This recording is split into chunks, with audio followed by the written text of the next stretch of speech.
والعاقبة للمتقين ولا عدوان إلا على الظالمين ونشهد أن لا إله إلا الله ونشهد أن سيدنا ومولانا محمدا عبده ورسوله أرسله إلى الناس كافة بشيرا ونذيرا أما بعد فإن خير الحديث كتاب الله وخير الهدي هدي محمد صلى الله عليه وسلم وشر الأمور محدثاتها وكل محدثة بدعة وكل بدعة ضلالة وكل ضلالة في النار.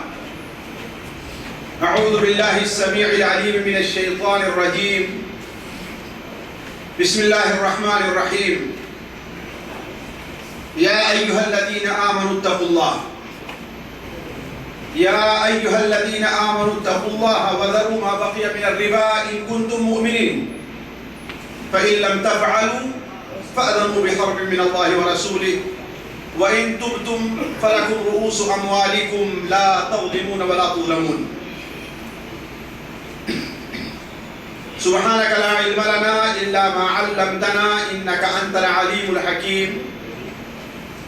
رب اشرح لي صدري ويسر لي أمري واحلل عقدة من لساني يفقهوا قولي واحلل عقدة من لساني يفقهوا قولي.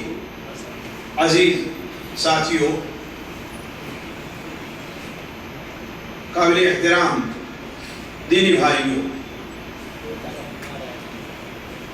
قرآن و حدیث میں بعض امور کی قباحت اور ان کی حرمت بڑی شدت کے ساتھ بیان ہوئی، اور وہ ایسی چیزیں ہیں کہ جسے عام طور پر ہم اور آپ جانتے ہیں، لیکن مشکل یہ ہے کہ اس سے بچنے کی اور اس سے پرہیز کرنے کی کوشش کم لوگ کرتے ہیں، خاص طور پر اگر وہ چیز فتنے کی شکل اختیار کر جائے،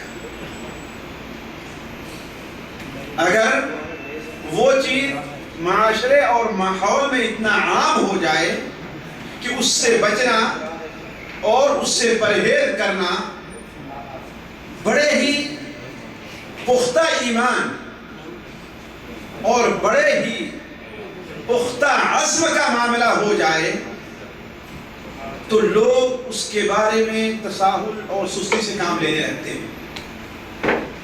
اللہ تبارک و تعالی نے اپنی حکمت سے کچھ ایسی صورتحال رکھی ہے کہ قیامت سے پہلے فتنے ظاہر ہو جائیں۔ میں اس وقت فتنے اور ان کے معنی اور مفہوم یا عصر حاضر کے فتنے کیا ہیں اور فتنوں سے کیسے بچا جا سکتا ہے وہ تفصیل نہیں رکھتا، لیکن صرف اشارہ کے طور پر یہ بات آپ سنتے چلیں کہ قیامت سے پہلے قیامت کی نشانیوں میں سے ایک بڑی اہم نشانی ہے کہ قیامت سے پہلے فتنے ظاہر ہو جائیں۔ فتنہ ساتھیوں وہ چیز ہوتی ہے کہ شریعت کی نظر میں ناپسندیدہ، شریعت اسے پسند نہیں کرتی، لیکن اس سے بچنا مشکل کام ہو جائے۔ یہی چیز فتنہ۔ مثال کے طور پر اس زمانے کا بڑا اہم فتنہ عورت ہے۔ حالانکہ عورت کا غیر محرم عورت کا دیکھنا، ان سے نرم لہجے میں گفتگو کرنا، ان کی سریلی آوازوں کو سننا اور اس کا چھونا، شریعت نے اسے حرام کیا۔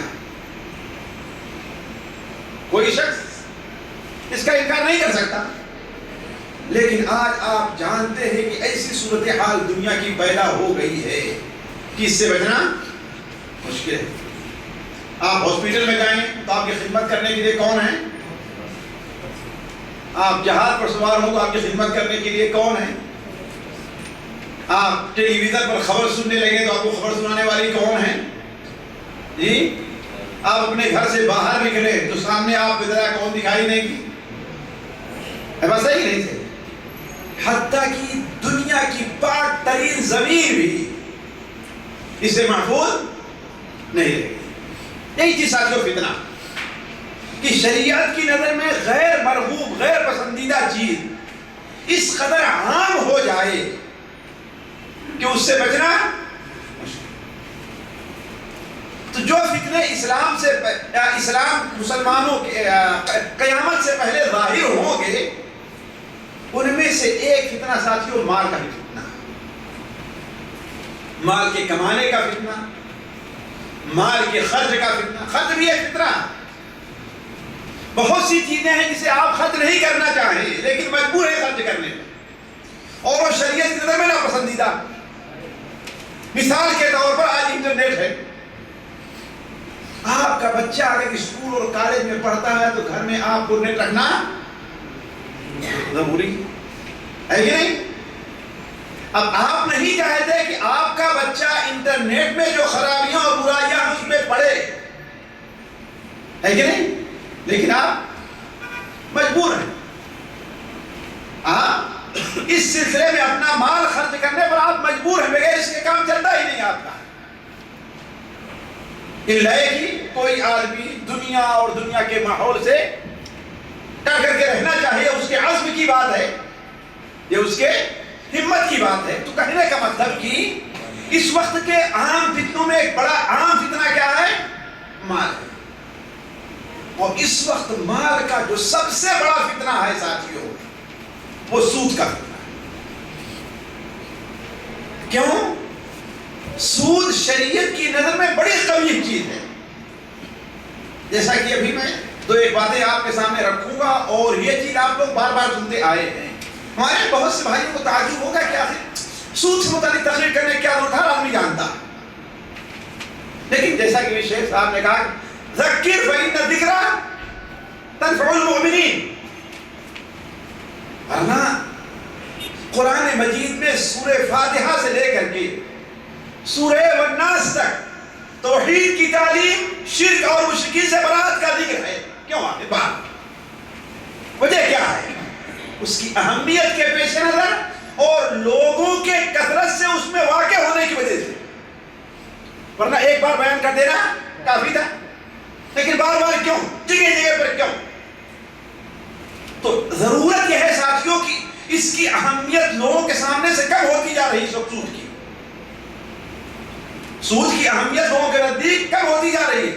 حتیٰ کہ بہت سے لوگوں کے دلوں سے سود کی قباحت ختم ہو گئی.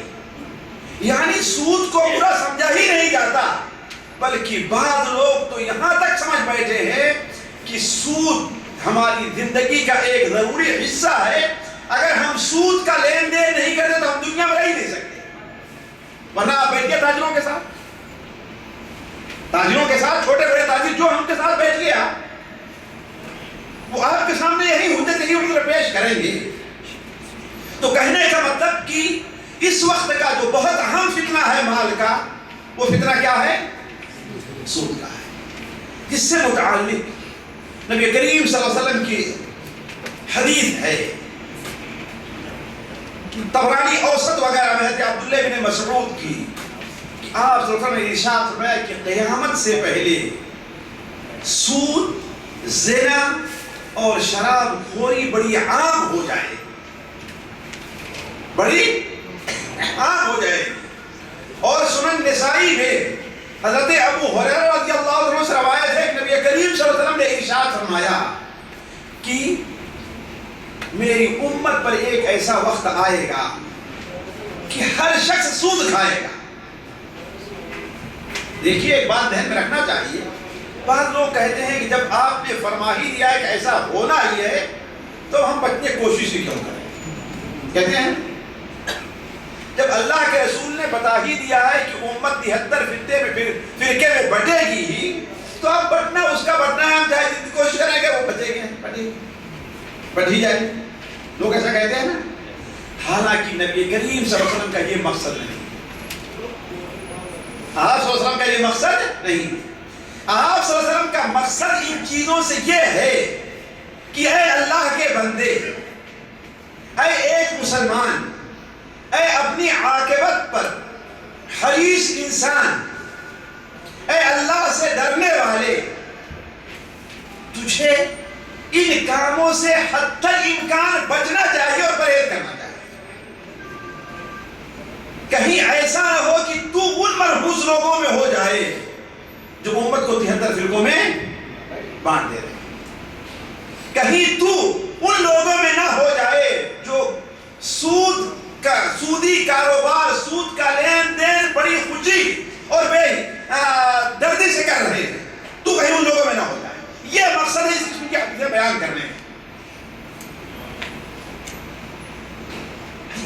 مثال کے طور پر آپ راستے میں جا رہے ہیں، راستے میں ہر جگہ کیچڑ ہی کیچڑ ہے، گندگی ہی گندگی ہے، اور آپ کو اس راستے سے جانا ضروری ہے۔ آپ کیا کرتے ہیں؟ بے دھڑک گندگی میں کودتے چلے جاتے ہیں کہ حتی الامکان اپنے آپ کو بچاتے جاتے ہیں کہ کتنی کم گندگی آپ کو لگے۔ ایسا ہی ہوتا ہی نہیں ہوتا ہے نا؟ کتنے کم گندگی آپ کے جسم اور کپڑوں کو لگے، آپ اتنی کوشش کرتے جاتے ہیں، ہے کہ نہیں؟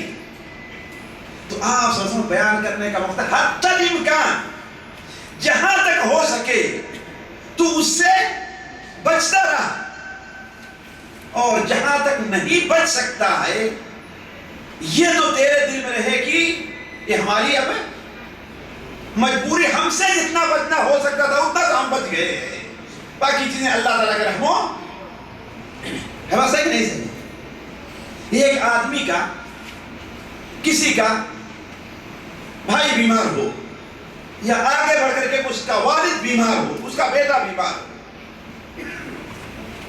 اگر ڈاکٹر جواب دے دیتا ہے کہ بھائی اس کا کوئی علاج نہیں ہے، تو لوگ کیا کرتے ہیں؟ گھر آ کر کے بیٹھ جاتے ہیں ہاتھ دھو کے، پھر کیا کرتے ہیں؟ کوشش، یعنی آخری لمحے تک کوشش کو چھوڑتے کہ اگر بیماری کا علاج نہ ہو سکے تو کم سے کم بیماری کی وجہ سے جو تکلیف اور پریشانی، اس میں خفت ہو جائے کہ نہیں ہو جائے، ہے کہ نہیں؟ تو یہی مقصد ہے ان حدیثوں کا کہ اگر ہم اس سے برابر بچ نہیں سکتے تو کم سے کم حتی الامکان ہم کم سے کم اس میں ملوث ہونے کی کوشش کریں۔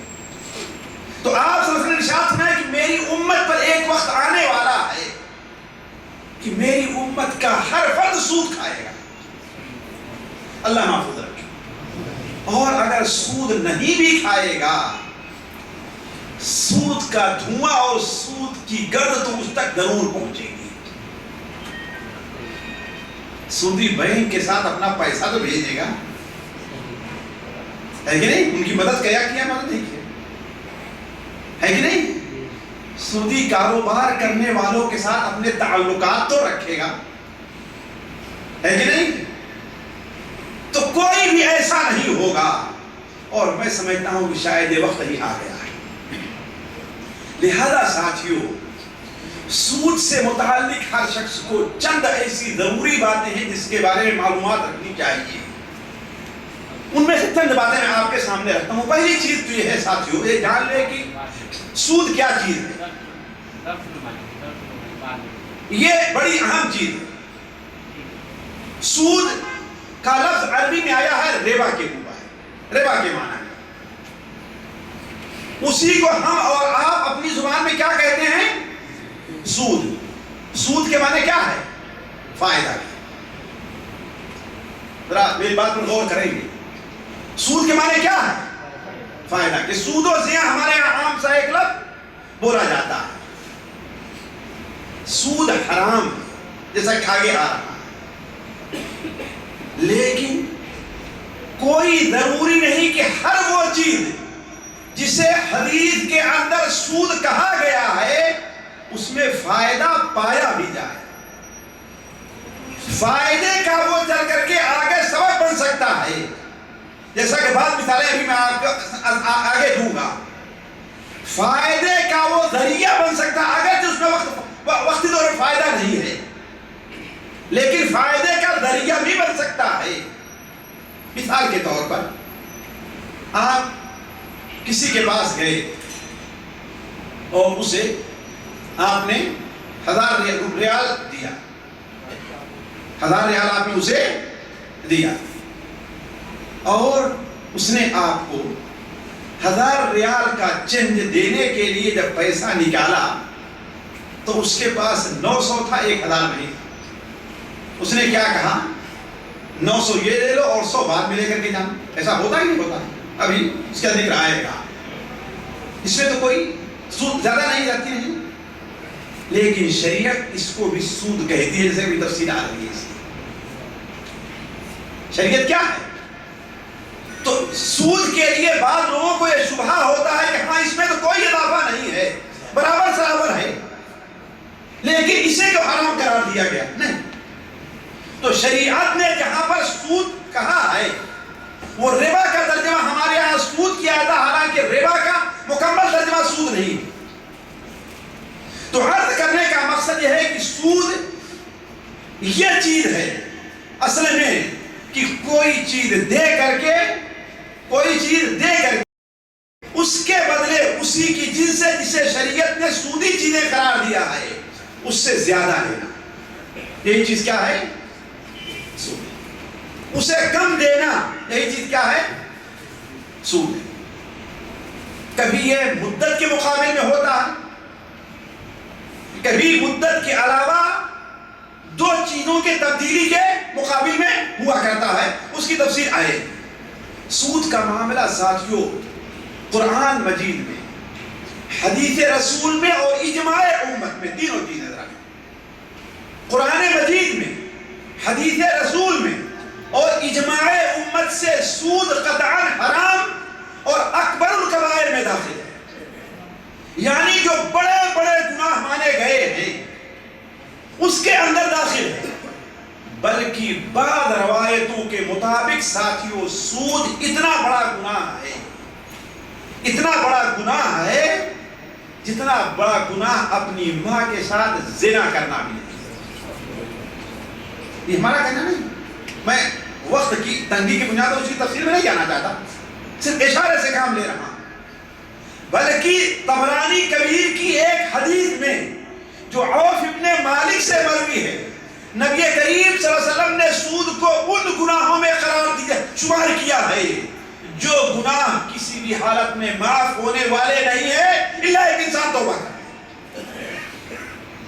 چنانچہ نبی کریم صلی اللہ علیہ وسلم نے ارشاد فرمایا اجتنبوا الذنوب التي لا تغفر، ان گناہوں سے بچو جو گناہ معاف نہیں کیے جائیں۔ اللہ تعالیٰ ان گناہوں کو معاف نہیں کرے گا۔ وہ کون سے گناہ ہیں؟ پہلا گناہ آپ نے کہا الغلول، مال عام جو ہے اس میں خیانت کرنا۔ عام مال غنیمت کے طور پر ہے، کوئی ویلفیئر سوسائٹی ہے اس کا مال ہے، کسی نے آپ کے پاس امانت رکھا اس کے اندر خیانت ہے۔ اس لیے کہ جو شخص خیانت سے کام لے گا قیامت کے دن اس مال کو اپنے ساتھ لے کر کے آئے گا اور پوری کائنات کے سامنے اس کی بے عزتی ہوگی قیامت کے دن۔ والربا، دوسری چیز کیا ہے جو معاف نہیں ہوگی؟ وہ سود ہے۔ اس لیے کہ سود کھانے والا قیامت کے دن مجنون اور خبتی شکل میں اٹھایا جائے گا، وہ گر رہا ہوگا، پڑ رہا ہوگا۔ اس لیے کہ ساتھیوں دیکھیں، ایک آدمی ہے کسی معاشرے میں، یہاں پر موجود ہے، ابھی جتنے لوگ موجود ہیں، اللہ نہ کرے کوئی ایسا آدمی ہو، لیکن فرض کر لیجئے کہ ایک آدمی ایسا ہے جو بہت ہی گندا ہے، بہت ہی برا ہے۔ مان لیجئے کہ اس کے منہ سے، اس کے جسم سے بدبو آ رہی ہے، لیکن پوری مجلس والوں کی توجہ اس طرف مبذول نہیں ہو، اس لیے کہ اس کی جو نقصان ہے، اس کا اثر ہے، وہ محدود علاقے میں رہے گا، ہے کہ نہیں؟ 2 4 6 آدمی ہوتا ہے، لیکن ایک آدمی اگر مجنون اور پاگل بڑبڑ کرنا شروع کر دے، کبھی گر رہا ہے، کہیں پڑ رہا ہے، تو سارے لوگوں کی توجہ اسی طرف مبذول ہو جائے گی۔ تو ایسا شخص جو آئے گا سود کھانے والا، قیامت کے دن اس شکل میں آئے گا کہ اس کی شکل خبتی اور مجنون جیسی ہو۔ اور ساتھیوں آپ سے عرض کر دوں صرف دو قرآن اور حدیث کی روشنی میں صرف دو عالم دو اماموں کا قول. امام علامہ عینی رحمہ اللہ اور زمخشری علامہ زمخشری کلکشاف کے اندر امام ابو حنیفہ رحمہ اللہ کا قول نقل کرتے ہیں کہ انہوں نے بتایا کہ میرے نزدیک سب سے خوفناک آیت اگر کوئی ہے، سب سے خوفناک آیت اگر کوئی ہے تو وہ کون سی ہے؟ وہ کون سی آیت ہے؟ وہ آیت ہے یا ایھا الذین آمنوا لا تأکلوا الربا اضعافا مضاعفا. بڑھتا چڑھتا سود اے ایمان والو نہ کھاؤ، اور اللہ سے ڈرو تاکہ تم کامیاب ہو جاؤ. وَاتَّقُوا النَّارَ الَّتِي أُعِدَّتْ لِلْكَافِرِينَ، اور اس آگ سے بچو جو آگ کافروں کے لیے تیار کی ہے. امام ابو حنیفہ رحمہ اللہ نے کہا سب سے خوفناک آیت، سب سے خطرناک آیت لوگوں کے لیے میرے نزدیک یہ ہے. کیوں؟ اس لیے کہ سود کھانے والے کے لیے اللہ تعالیٰ نے وہ جہنم اور جہنم کی وہ آگ تیار کی ہے جو گنہگاروں کے لیے بلکہ کافروں کے لیے بنائی گئی. وَاتَّقُوا النَّارَ الَّتِي أُعِدَّتْ لِلْكَافِرِينَ، اس آگ سے بچو جو کافروں کے لیے تیار کی گئی. بلکہ امام قرطبی رحمہ اللہ اپنی تفسیر کے اندر نقل کرتے ہیں، ایک مشہور راوی حدیث ہیں یحییٰ ابن عبداللہ ابن بکیر، وہ بیان کرتے ہیں کہ میں امام مالک رحمہ اللہ کی مجلس میں موجود تھا. امام مالک رحمہ اللہ کی مجلس میں موجود تھا کہ ایک شخص امام مالک رحمہ اللہ کے پاس آتا ہے اور کہتا ہے کہ اے استاد، اے امام، میں ابھی ایک طرف سے آ رہا تھا تو کیا دیکھتا ہوں کہ ایک شخص ہے جو شراب کے نشے میں اس قدر دھت ہے کہ قے کر رہا ہے، لیکن شراب پیے جا رہا ہے، پیے جا رہا ہے، اور کوشش کر رہا ہے کہ چاند کو پکڑ لے. نعوذ باللہ من ذالک، یعنی اتنا اس کے ہوش غائب ہو چکے ہیں کہ وہ کوشش کر رہا ہے کہ چاند کو پکڑ لے. اس کی یہ بے وقوفی، یہ پاگل پن اور یہ کیفیت دیکھ کر کے ہم نے کہا کہ اگر شراب سے بھی بری کوئی چیز انسان کے پیٹ میں جاتی ہے تو میری بیوی کو طلاق. کچھ لوگ بڑے آزاد ہوتے ہیں طلاق دینے میں، ہر بات. کیا کہا انہوں نے؟ جی، کہ اگر شراب سے بری کوئی چیز، گندی کوئی چیز انسان کے پیٹ میں جاتی ہے تو میری بیوی کو طلاق ہے. کہا ہم نے یہ قسم تو کھا لی، یہ شرط تو لگا لی، لیکن اب حکم کیا ہے میرا؟ امام مالک رحمہ اللہ نے کہا کہ جاؤ کل آنا، میں سوچ کر کے بتاؤں. ہم جیسا کوئی مولوی ہوتا فوراً فتویٰ ٹھونک دیتا ہے کہ نہیں، لیکن امام مالک رحمہ اللہ ایک نیا مسئلہ سامنے آیا. انہوں نے کیا کہا؟ جاؤ میں سوچ کر کے بتلاؤں. وہ شخص گیا، دوسرے دن آیا، کہا ابھی تک مجھے شرح صدر نہیں ہوا ہے، جاؤ دوبارہ آنا میں بتلاؤں گا.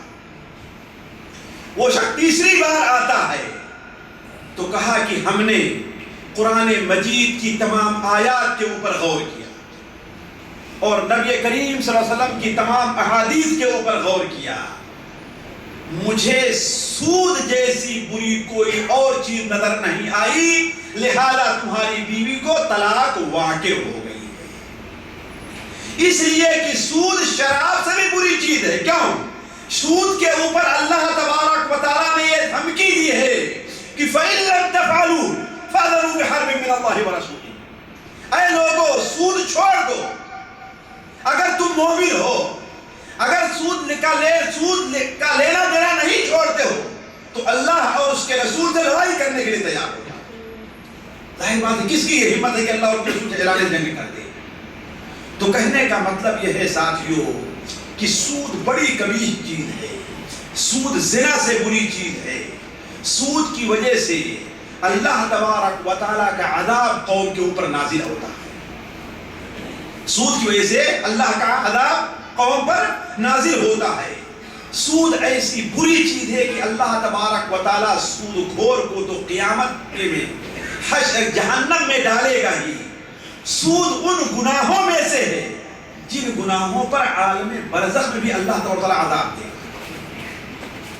آپ لوگوں نے بار بار صحیح بخاری شریف کی وہ حدیث سنی ہوگی کہ نبی کریم صلی اللہ علیہ وسلم نے خواب میں دیکھا. حضرت سمرہ ابن جندب کی روایت ہے, آپ نے فجر کے بعد خواب میں دیکھا, اور اس خواب کا ایک حصہ یہ بھی تھا کہ آپ کا گزر ایک نہر کے پاس سے ہوا.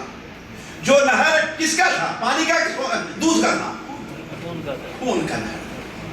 کس کا نہر؟ خون کا نہر.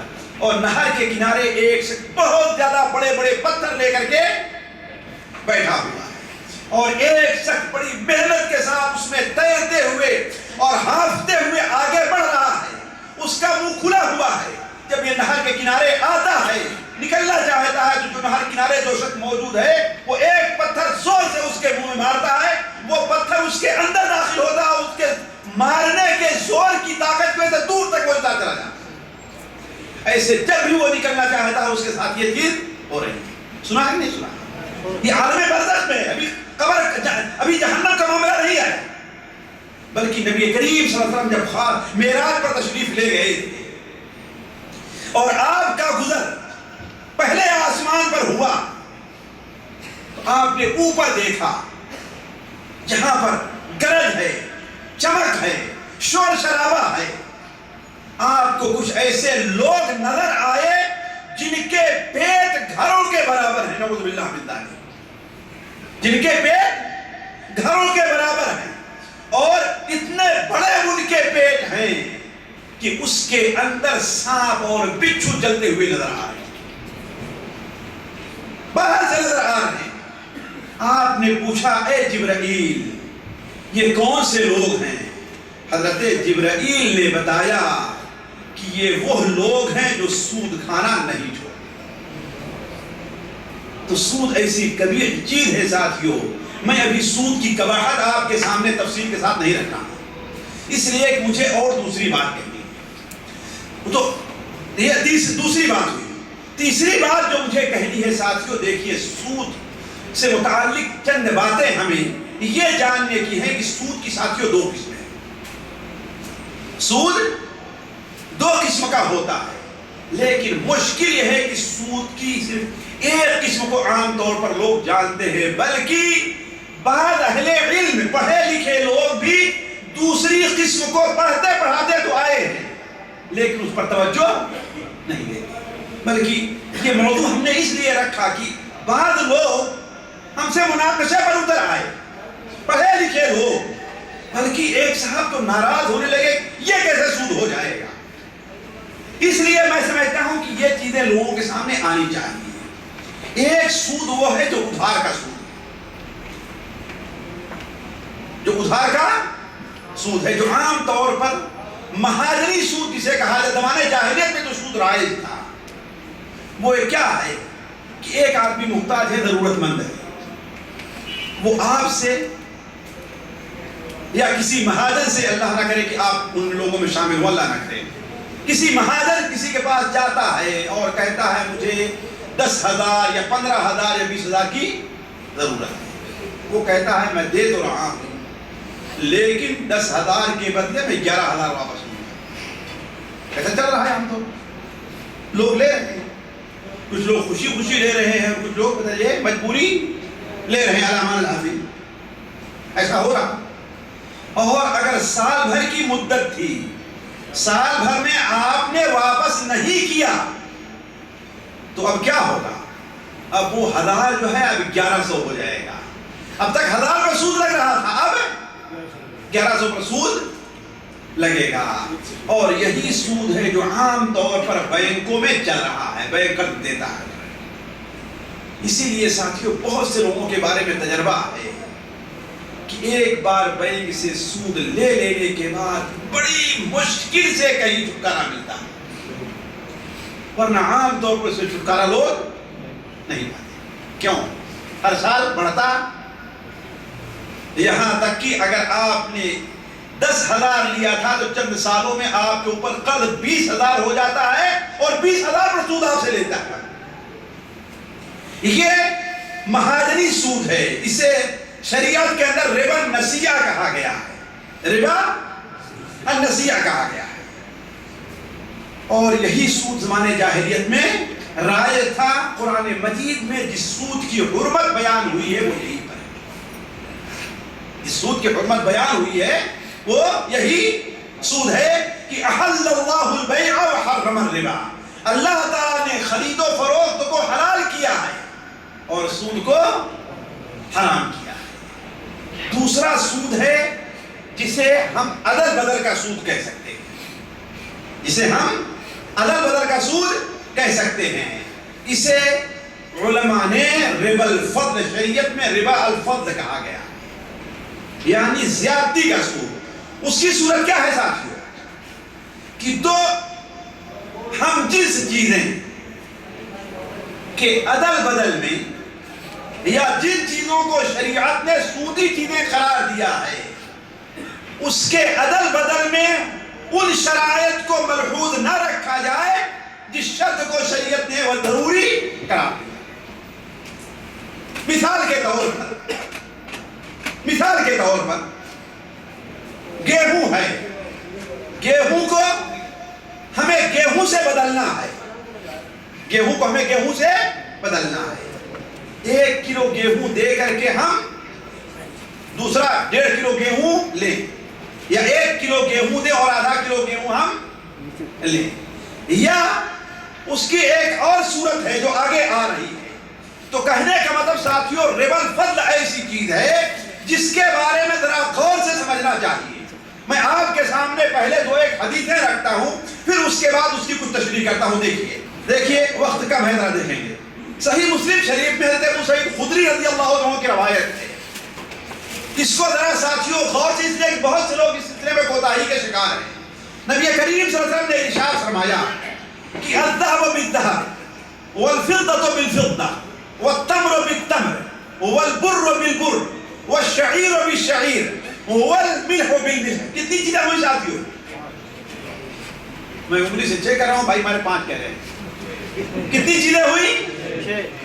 الذهب بالذهب بالفضة والبر بالبر والشعير بالشعير والتمر بالتمر والملح بالملح. کتنی چیزیں ہوئی؟ 6 چیزیں ہیں جن کا شریعت میں ذکر آیا ہے. یعنی سونا سونے کے بدلے، چاندی چاندی کے بدلے، کھجور کھجور کے بدلے، گیہوں گیہوں کے بدلے، جو جو کے بدلے، نمک نمک کے بدلے. کیا شرعی حکم ہے؟ سواء بسواء، برابر وزن میں برابر ہونا چاہیے. مثل بمثل، ناپ میں تول میں برابر ہونا چاہیے. وزن میں برابر ہونا چاہیے اور ناپ میں بھی برابر ہونا چاہیے. من زاد او استزاد، جس نے زیادہ دیا یا اس نے زیادہ مانگا، فقد اربا، اس نے سودی کاروبار کیا. یعنی کیا ہے؟ سواء بسواء، وزن میں برابر ہونا چاہیے. مثل بمثل، ناپ میں برابر ہونا چاہیے. اور کیا ہونا چاہیے؟ اگر کوئی شخص اس میں زیادہ کرتا ہے یا زیادہ طلب کرتا ہے تو اس نے سود لیا ہے. الآخذ والمعطی سواء، لینے والا اور دینے والا برابر کے گنے گا. دوسری حدیث جو حضرت عبادہ ابن صامت سے مروی ہے، نبی کریم صلی اللہ علیہ وسلم نے ارشاد فرمایا، وہ بھی صحیح مسلم سنن ابو داؤد وغیرہ میں ہے کہ آپ نے بیان فرمایا الذهب بالذهب والفضة بالفضة والبر بالبر والشعير بالشعير والتمر بالتمر والملح بالملح مثلا بمثل سواء بسواء یدا بید. دیکھیے یہاں 3 چیزیں ہوں گی. یعنی سونے کے بدلے سونا، چاندی کے بدلے چاندی، کھجور کے بدلے کھجور، جو کے بدلے جو، گیہوں کے بدلے گیہوں، اور نمک کے بدلے نمک. یہ کیا ہونا چاہیے؟ سواء بسواء، ماپ برابر ہونا چاہیے. مثلا بمثل، وزن برابر ہونا چاہیے. یدم بید، ہاتھوں ہاتھ ہونا چاہیے. یہ نہیں کہ گیہوں آج دے رہا ہے اور جب کل لے گا، یہ نہیں ہونا چاہیے. یہ نہیں کہ سونا آج دے رہا ہے اور اس کے بدلے سونا برابر ہی نہ ہو کیوں نہ ہو کل دے رہا ہے. یہ نہیں کہ 100 ریال ابھی دے رہا ہے, 90 ابھی لے رہا ہے اور 10 بات نہیں. کیا بات ہے؟ یدم بے یدن, ہاتھوں ہاتھ ہونا چاہیے. ایک ہاتھ سے دیجیے اور دوسرے ہاتھ سے. اسی لیے بعض حدیثوں میں صحیح بخاری شریف کی جو ہے اس میں الفاظ ہیں ہا ام بہا, ہا و ہا, یعنی ایک ہاتھ سے دو اور دوسرے ہاتھ سے لو. اس کی وضاحت یہ ہے ساتھیوں کی, دیکھیے وہ چیزیں جسے شریعت نے سودی قرار دیا ہے جن میں سے 10 اچھے کا ذکر حدیث کے اندر آیا ہوا ہے. اس سلسلے میں کس چیز کو پیمانہ بنایا جائے گا علماء کے نزدیک مختلف یہ ہے. میں اس طرف نہیں جانا چاہتا, صرف اشارہ کرنا چاہتا ہوں بس. ہر وہ چیز جو قیمت کا کام دے رہی, اس لیے کہ اس وقت دینار اور درہم ہوتے تھے. دینار سونے کا ہوتا تھا اور درہم چاندی کا ہوتا تھا. ہمارے یہاں آپ کے یہاں سکہ کس کا ہوتا تھا پہلے؟ جی چاندی کا.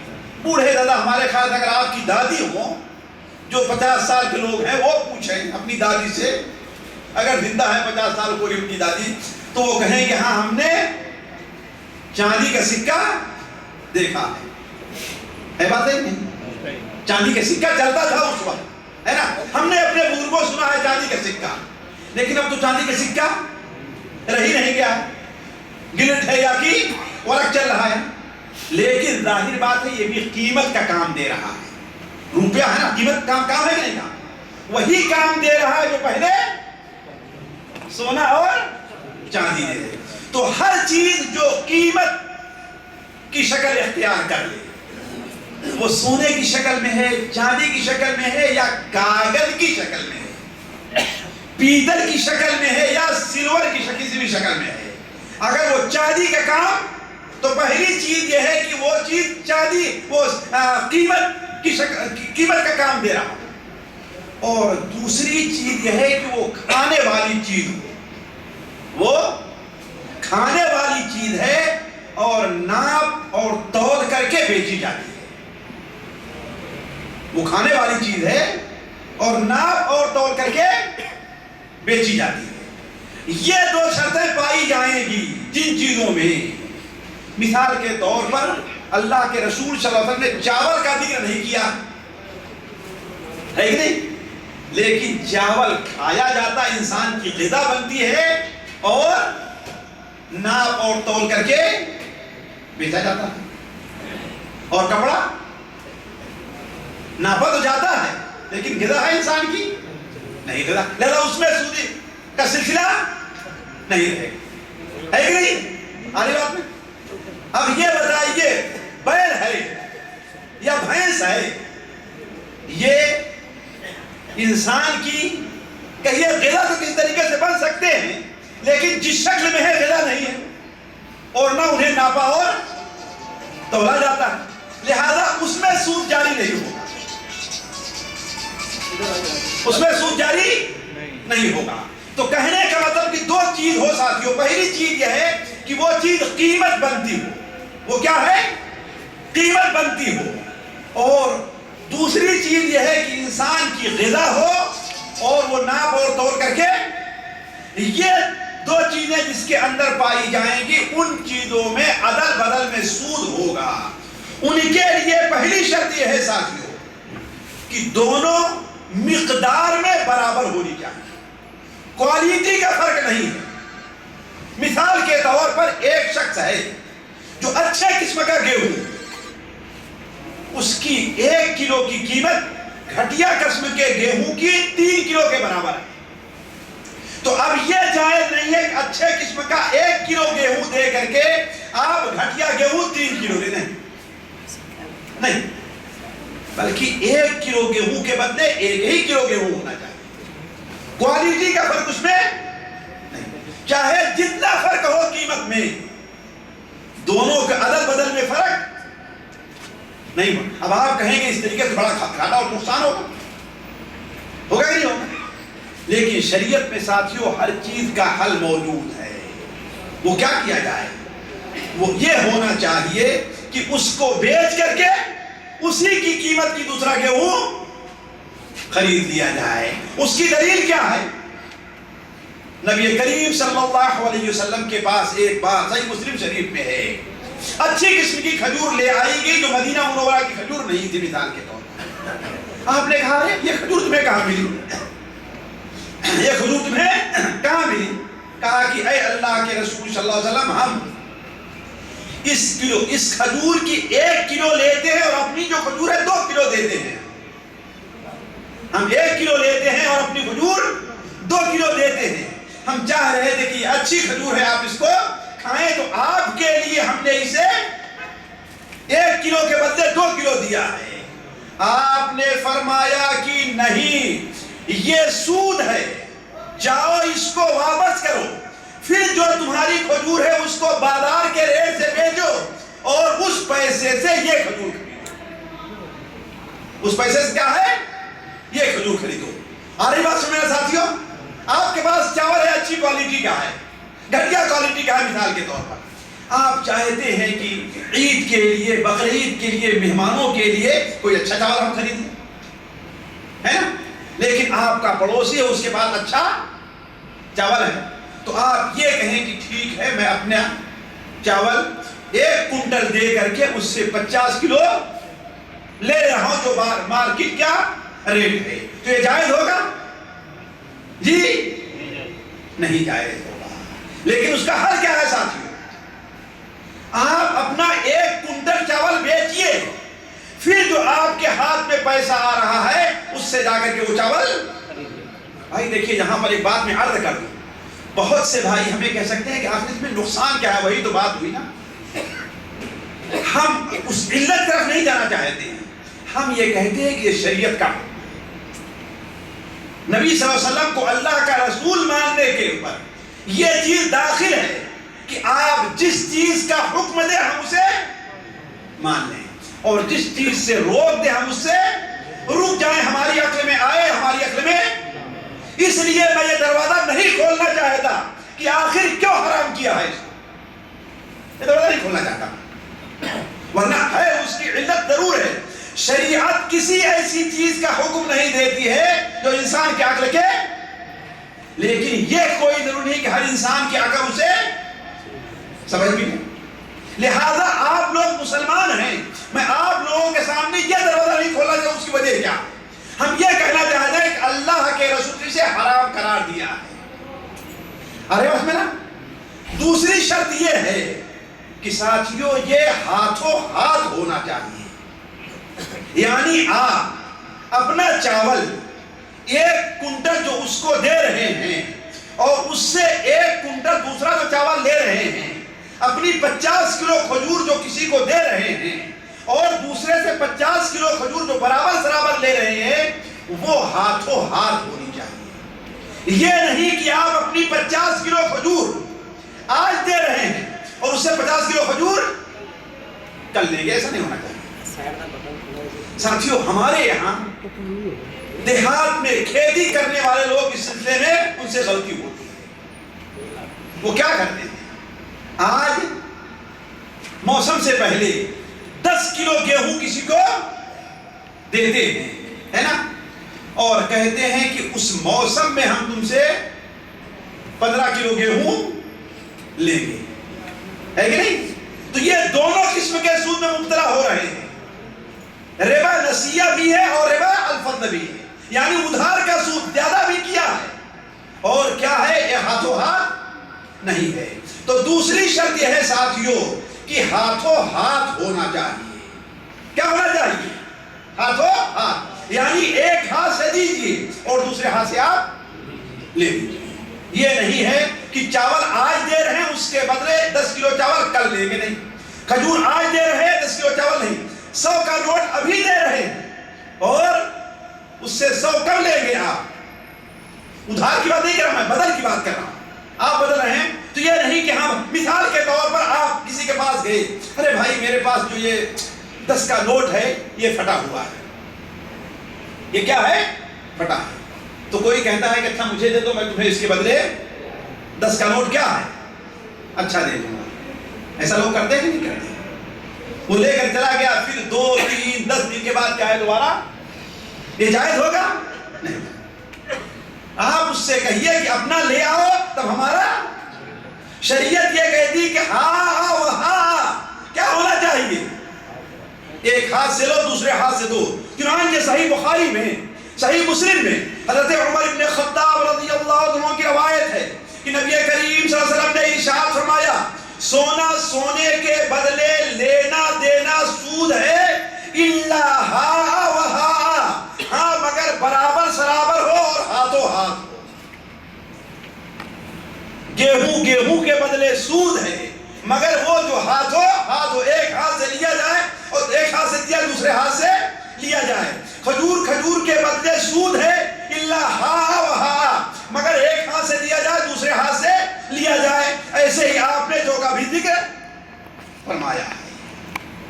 تیسری بات اور سن لیجیے، اگر دونوں چیزیں مختلف ہو جائیں، مثال کے طور پر گیہوں کے بدلے جو لینا چاہتا ہے، کھجور کے بدلے کیا لینا چاہتا ہے، گیہوں لینا چاہتا ہے، سونے کے بدلے چاندی لینا چاہتا ہے، تو اس میں کمی اور زیادتی تو جائز ہے، کمی اور زیادتی تو جائز ہے، لیکن شرط یہ ہے کہ نقد ہونا چاہیے، ادھار، یعنی ایسا نہیں ہونا چاہیے کہ 10 کلو گیہوں آج دے رہے ہیں آپ، اس کے بدلے 20 کلو جو کل لیں گے آپ، ایسا نہیں ہونا چاہیے۔ ایسا کیا ہونا چاہیے؟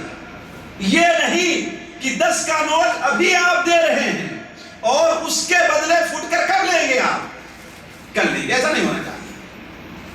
یعنی اس میں کمی اور زیادتی گیہوں اور چاول میں، چاول اور جو میں، کھجور میں اور اس میں، سونے اور چاندی میں کمی اور زیادتی تو ہو سکتی ہے، لیکن کیا ہونا چاہیے، ہاتھوں۔ ساتھیوں اس کو سمجھنے کی کوشش کریں، آج بہت سے لوگ جو کاروبار کرنے والے ہیں وہ اس غلطی کے اندر مبتلا ہیں، پڑھے لکھے لوگوں سے ایسی غلطیاں ہوتی ہیں۔ نبی کریم صلی اللہ علیہ وسلم کی حدیث حضرت ابو عبادہ ابن صامت نقل کرتے ہیں، سنن ابو داؤد میں، سنن ترمذی میں اور مسلم شریف میں بھی اس کی طرف اشارہ ہے۔ اللہ نے کیا بیان فرمایا، الذهب بالذهب، سونا سونے کے بدلے، چاہے خام سونا ہے یا اصلی سونا ہے، چاندی چاندی کے بدلے، خام چاندی ہے یا صحیح چاندی ہے، گیہوں گیہوں کے بدلے، مدیم بے مدیم، ایک مد دینا ہے ایک مد لینا ہے، جو کے بدلے ایک مد دینا ہے ایک مد لینا ہے، کھجور کے بدلے ایک مد دینا ہے ایک مد لینا ہے، نمک کے بدلے ایک مد دینا ہے ایک مد لینا ہے۔ فمن زاد او ازداد فقد اربا، جس نے زیادہ دیا یا جس نے زیادہ لیا اس نے سودی کاروبار کیا۔ البتہ ولا باس ببيع الذهب بالفضة والفضة اکثرهما یدا بید، البتہ سونا چاندی کے بدلے کم زیادہ کر کے بیچنے میں کوئی حرج نہیں ہے، سونا چاندی کے بدلے کم کر کے بیچنے میں کوئی حرج نہیں ہے، اذا یدا بید، جبکہ ہاتھوں ہاتھ ہونا چاہیے۔ اسی طریقے سے آپ نے بیان فرمایا گیہوں جو کے بدلے جو زیادہ ہو بیچنے میں یا بدلنے میں کوئی حرج نہیں ہے، بشرطے کی یدم بے یدن، ہاتھوں ہاتھ ہونا چاہیے۔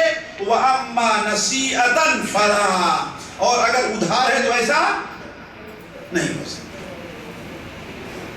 چوتھی بات، اگر دونوں چیزیں نہ جنس کے اندر مختلف ہیں نہ ان چیزوں میں داخل ہیں جس میں سود جاری ہوتا ہے، تو اس میں ادھار بھی جائز ہے اور کمی اور زیادتی بھی جائز ہے۔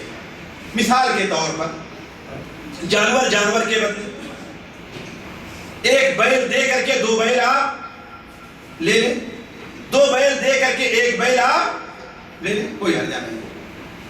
اس میں بدل میں بھی ہے اور ادھار بھی، کیوں؟ اس لیے کہ یہ وہ چیز ہے جس میں سود چلتا ہے۔ نبی کریم صلی اللہ علیہ وسلم حضرت عبداللہ ابن عمر بیان فرماتے ہیں کہ ایک بار لشکر تیار کرنے کا آپ نے حکم دیا اور ہمیں کہا لشکر کے لیے سواری تیار کریں. ظاہر بات سواری کا اونٹ کیا ہوتا ہے؟ زیادہ مہنگا ہوتا ہے. تو کہا ہم صدقہ میں سے 2 اونٹ دے کر کے سواری کا 1 اونٹ لیا کر دیا. اسی طریقے سے سنن ابو داؤد میں ہے کہ اللہ کے رسول صلی اللہ علیہ وسلم کے پاس ایک غلام بھاگ کر کے آتا ہے, بلکہ صحیح مسلم شریف میں بھی روایت ہے, ایک غلام بھاگ کر کے آتا ہے اور کہتا ہے کہ میں مسلمان. آپ نے اسے قبول کر لیا اور اسے اپنے یہاں رہنے کی اجازت دے دی. چند دن کے بعد اس کا مالک آتا ہے اور کہتا ہے یہ تو میرا غلام ہے, بھاگا ہوا ہے. آپ نے کہا کہ اچھا اب تو یہاں پر چلا آیا ہے, ایسا کرو اس کے بدلے میں تم کو 2 غلام دیتا ہوں, اب اس کو یہاں پر رہنے دو. تو ایک غلام کے بدلے آپ نے کیا 2 غلام دیے. تو معلوم یہ ہوا کہ وہ چیزیں جو سودی چیزوں کے ضمن میں نہیں آتی ہیں ان میں ادھار بھی جائز ہے اور کمی زیادتی بھی جائز ہے. اب اختصار کے ساتھ ساتھیوں یہ ہے کہ سود کی بات وہ صورتیں جو ہمارے یہاں بہت عام چلتی ہیں, میں اس کی تفصیل میں نہیں جاتا اس لیے کہ وقت بہت کم ہے. حالانکہ اسی چیز کے لیے ہم نے جو ہے اس موضوع کو چھیڑا تھا. پہلی چیز ساتھیوں بین کا سود. بین کا سود ہر انسان جانتا ہے کہ وہ چاہے جس شکل میں ہے وہ ناجائز اور حرام ہے. الا ہے کہ کوئی بینک ایسا کاروبار کرے کہ جو شرعی حکم مضاربہ کا ہے, تجارت کا ہے, اس سے کرتا ہے تو کوئی حرج کی بات نہیں ہے, ورنہ بینک کا عمد اور سود چل رہا وہ غلط ہے. دوسری چیز جاہل ساتھیوں وہ بیمہ کا ہے. بیمہ کی جو شکل ہمارے اور آپ کے ہاں چل رہی ہے نعوذ باللہ من ذالک, اگرچہ اس کے لیے کچھ مولویوں کو خرید کر کے اور کچھ مولویوں کو دھوکہ دے کر کے, کچھ مولویوں کو خرید کر کے اور کچھ مولویوں کو دھوکہ دے کر کے, اس لیے کہ صحیح صورتحال مولوی کے سامنے نہیں رکھتے ہیں وہ ان کے سامنے, اس لیے جانتے ہیں بسا اوقات ایک نقطے کی فرق کی وجہ سے فتوے میں فرق پڑ جاتا ہے کہ نہیں؟ ایک لفظ کی وجہ سے فتوے کے اندر فرق, تو پوری صورتحال مولویوں کے سامنے نہیں رکھیں گے اور مولوی صاحب بھی جلد باز ہوتے ہیں, وہ کیا کہتے ہیں ہاں بھائی ٹھیک ہے جائیں, اور فتویٰ لے کر کے ہمارے یہاں گلی گلی کوچوں میں یہ لوگ کہہ رہے ہیں کہ ہاں فلاں مولوی نے جائز قرار دیا ہے لہذا بیمہ. حالانکہ بیمہ کی جتنی شکلیں ہمارے اور آپ کے یہاں رائج ہیں ان میں سے کوئی شکل بھی جائز. اب یہ بیمہ ایک الگ موضوع ہے, تفصیل سے آپ کے سامنے رکھنے کے لیے اسے میں ابھی آپ کے سامنے نہیں رکھتا. تیسری چیز ساتھیوں, عام طور پر اس بیماری کے اندر لوگ مبتلا ہیں, خاص طور پر تاجر لوگ, پھٹ کر کرانے کا مسئلہ ہے. کسی کے پاس 1000 کا نوٹ ہے, اس کے پاس کوئی گراہک آتا ہے, گراہک آیا اور 1000 کا نوٹ دیا, اس نے سامان لیا تھا کتنے کا 500 کا. اب وہ دکان والا کیا کہتا ہے بغل میں جاتا ہے پھٹ کر کرانے کے لیے, ہے نا, وقتی طور پر اس کے پاس 1000 موجود نہیں ہے, وہ کہتا ہے کہ ٹھیک ہے ایسا کرو کہ لاؤ مجھے اپنا پیسہ دو, ہے کہ نہیں ہے, اور یہ 400 500 600 جو تمہیں چاہیے لے جا کر کے اس کو واپس کر دو, باقی کچھ دیر میں آ کر کے لے جانا. ایسا ہوتا ہی نہیں ہوتا؟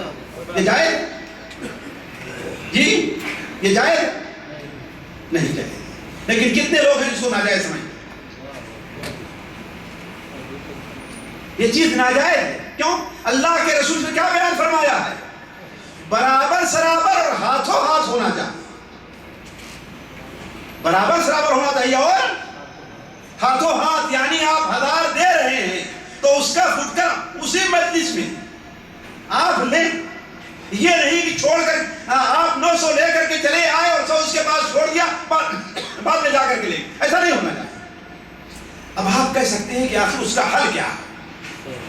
میں اس نقطے پر نہیں جانتا کہ وہ حرام کیوں ہے, اس نقطے پر نہیں لے جانا چاہتا.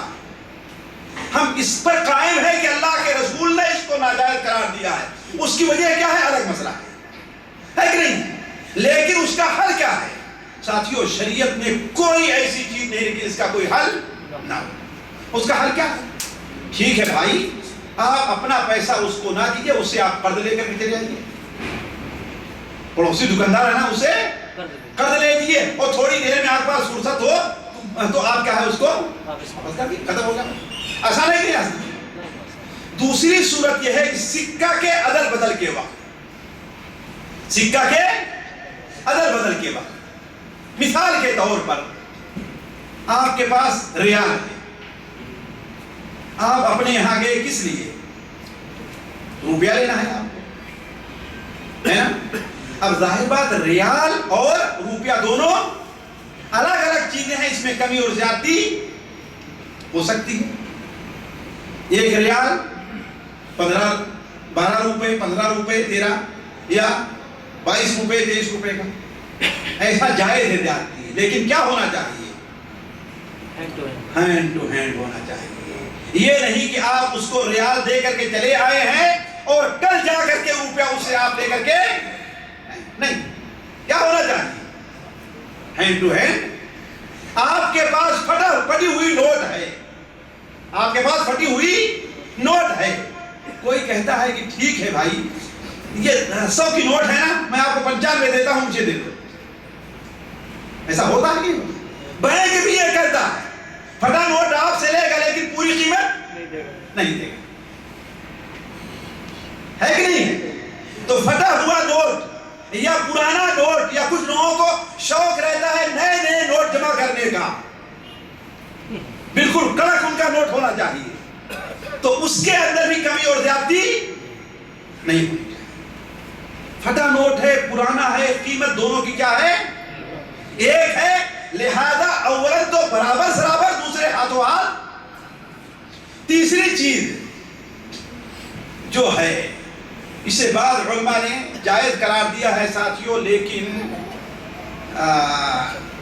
اس کم علم کا دل اس پر مطمئن نہیں ہے۔ سکے کا معاملہ جو ہے، 10 کا نوٹ دے کر کے 9 ریال کہ ایک روپے ایک ریال کے سکے لیا۔ اب تو خیر اس کی ضرورت کم پڑتی ہے، پہلے جب ٹیلی فون سکوں والا تھا تو اس کی ضرورت پڑا کرتی تھی، لوگ 10 کے بدلے کتنا لیتے تھے؟ 9۔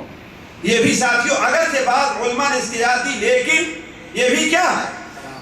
اس لیے کہ 10 وہ بھی ریال ہے اور یہ بھی ریال ہے، اتنی قیمت اس کی بھی ہے، اتنی قیمت اس کی بھی ہے، لہذا اس میں برابر ہونا چاہیے۔ لیکن میں بتا دے رہا ہوں کسی بعض علماء نے، جن میں ہمارے شیخ ابن عثیمین رحمہ اللہ بھی تھے، وہ بھی اس کو جائز قرار دیے۔ ایک اور صورت ہے جو قرض سود کی عام طور پر ہمارے ہاں پائی جاتی ہے، قرض کے بدلے فائدہ، قرض کے بدلے فائدہ۔ مثال کے طور پر ایک شخص ہے، اسے 10,000 ریال کی ضرورت ہے، 10,000 ریال کی ضرورت ہے، وہ 10,000 آپ کو تو دے رہا ہے یا آپ اس سے لے رہا ہے۔ اب آپ کیا کہتے ہیں؟ ٹھیک ہے بھائی میں لے تو رہا ہوں، البتہ ایسا کیا کرو کہ صبح کو میرے بچوں کو اسکول چھوڑ دیا کرو، تمہاری مہربانی ہو۔ ایسا کرو کہ ٹھیک ہے مجھے ابھی گھر کوئی کرائے پر نہیں مل رہا ہے، میں تمہیں 1 لاکھ روپے دے تو دے رہا ہوں، لیکن 6 مہینے کے لیے مجھے اپنے گھر میں تم رہنے دو، اور کرایہ وغیرہ نہیں، یا کرایہ ہے بھی تو آپ کو کم پر وہ دے رہا ہے۔ یہ کیا ہے؟ قرض کے بدلے فائدہ۔ کل قرض جر منفعۃ فهو ربا۔ فقہاء نے، صحابہ کرام نے ایک اصول رکھا ہے، یہ حدیث ضعیف ہے البتہ صحابہ کرام سے ہے، کہ ہر وہ قرض جس کے بدلے فائدہ حاصل کیا جائے وہ سود میں داخل ہے۔ وہ کیا ہے؟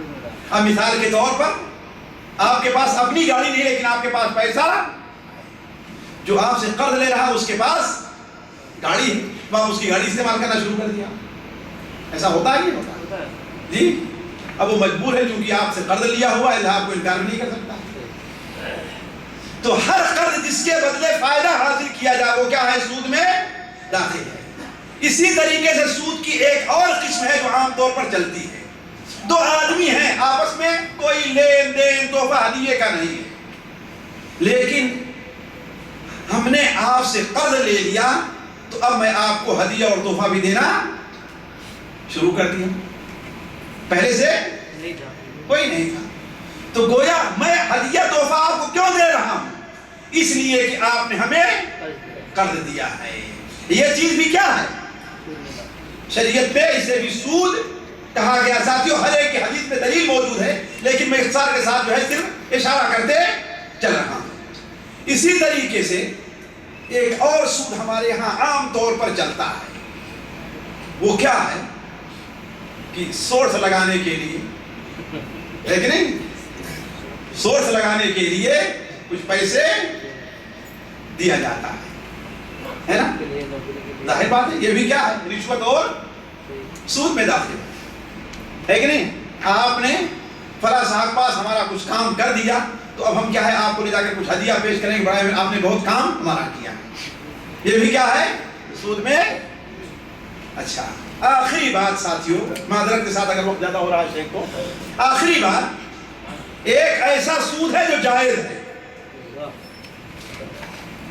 ایک ایسا سود ہے جو جائز ہے۔ شاید آپ لوگوں نے سنا ہو جائز سود، کس نے ہے اس سے پہلے؟ مولانا طارق صاحب جائز سود سنا ہے؟ اب لوگ کہیں گے کیا مول بھی ہے، جائز سود کو حرام اب تک کر رہا تھا اب جائز بھی کہہ رہا ہے۔ ایک ایسا سود ہے جو جائز، وہ سود کون سا ہے؟ کسی کو معلوم ہے؟ جی کسی کو معلوم ہے جائز سود؟ جامد بھائی کہ سود بھی جائز ہے؟ زیادہ کی خواہش پر اگر کسی کو ہدیہ اور تحفہ دیا جائے تو یہ حرام نہیں ہے، البتہ بہتر نہیں۔ یعنی ایک انڈین ہے اور ایک پاکستانی، دو دوست ہیں، ہے نا؟ انڈیا میں شال بڑی اچھی ملتی ہے کہ نہیں ہے، اور ہمارے پاکستانی بھائی کیا ہے وہ شال کے خواہش مند ہیں، تو اپنے پاکستان سے آنے لگے تو ان کے لیے کیا ہے کوئی اچھا سا جوڑا کپڑا لے کر کے آئے، یہ خواہش کرتے ہوئے کہ وہ انڈیا جائے گا تو ہمارے لیے شال لے کر کے آئے، ہے کہ نہیں؟ ایسا ہوتا ہے نا، ایک مثال دی ہے، لیکن بسا اوقات بعض لوگوں کو، اور یہ چیز جو ہے غریب لوگ مالداروں کو عمومی طور پر جو ہدیہ تحفہ پیش کرتے ہیں اس کا مقصد کیا ہوتا ہے نا؟ ایک دیہاتی ہے، غریب ہے، جا رہا ہے مطلب شہر میں جا رہا ہے اور اس کے ہاں اچھے قسم کی جو سبزی ہوتی ہے وہ لے کر کے جا رہا ہے، وہ ہدیہ اور تحفہ دے گا، کیوں دے گا؟ اسے محبت ہے، اسے دوستی ہے، اس سے فائدہ حاصل کرنے کے لیے۔ تو یہ سود اگرچہ جائز ہے لیکن بہتر، اور حضرت عبداللہ ابن مسعود رضی اللہ تعالیٰ عنہ مفسر قرآن جو ہیں وہ اس آیت کی تفسیر وَمَا آتَيْتُم مِّن رِّبًا لِيَرْبُوَ فِي أَمْوَالِ النَّاسِ فَلَا يَرْبُو عِندَ اللَّهِ وَمَا آتَيْتُم مِّن زَكَاةٍ تُرِيدُونَ وَجْهَ اللَّهِ فَأُولَٰئِكَ هُمُ الْمُضْعِفُونَ میں ربا کی تفسیر اسی سے کیا ہے۔ وَمَا آتَيْتُم مِّن رِّبًا لِيَرْبُوَ فِي أَمْوَالِ النَّاسِ، جو ربا تم نے دیا تاکہ لوگوں کے مال سے زیادہ لو، تو یہ اللہ کے نزدیک نہیں بنتا۔ اللہ للہ آپ ہدیہ دیجئے، اللہ تعالیٰ آپ کو اس کا بہتر بدلہ دیتا ہے۔ للہ آپ کسی کو تحفہ دیجئے، اللہ آپ کو اس کا بہتر بدلہ دیتا ہے، لیکن فی اموال الناس لوگوں سے زیادہ لینے کے لیے تو اللہ تعالیٰ اس میں کوئی برکت نہیں دیتا۔ وَمَا آتَيْتُم مِّن زَكَاةٍ تُرِيدُونَ وَجْهَ اللَّهِ فَأُولَٰئِكَ هُمُ الْمُضْعِفُونَ۔ تو حضرت عبداللہ ابن مسعود، عبداللہ ابن عباس رضی اللہ تعالیٰ عنہ نے کہا کہ ساتھیوں سود دو ہے، ایک سود جائز ہے اور ایک سود ناجائز ہے۔ تو جائز سود کی یہی صورت انہوں نے بتائی کہ کسی کو ہدیہ، تحفہ یا نذرانہ پیش کیا، اس کا مقصد کیا ہے؟ اس سے زیادہ حاصل کرنا ہے۔ تو اس کو ناجائز اور حرام تو نہیں کہہ سکتے، البتہ اس کو بہتر نہیں کہا جا سکتا۔ ساتھیوں اختصار کے ساتھ سود سے متعلق یہ چند باتیں آپ کے سامنے رکھی گئیں۔ اللہ تعالیٰ سے دعا ہے کہ اللہ تعالیٰ ہمیں اور آپ کو سود اور اس کے شر سے محفوظ رکھے۔ اللہ تعالیٰ مسلمان معاشرے کو سود سے پاک کر دے۔ اللہ تبارک تعالیٰ ہمارا اور آپ کا یہاں پر جمع ہونا قبول فرمائے۔ یہاں جمع ہونے کی برکت سے اللہ تعالیٰ ہمارے اور آپ کے گناہوں کو معاف کر دے۔ سبحانک اللہم و بحمدک اشہد ان لا الہ الا انت استغفرک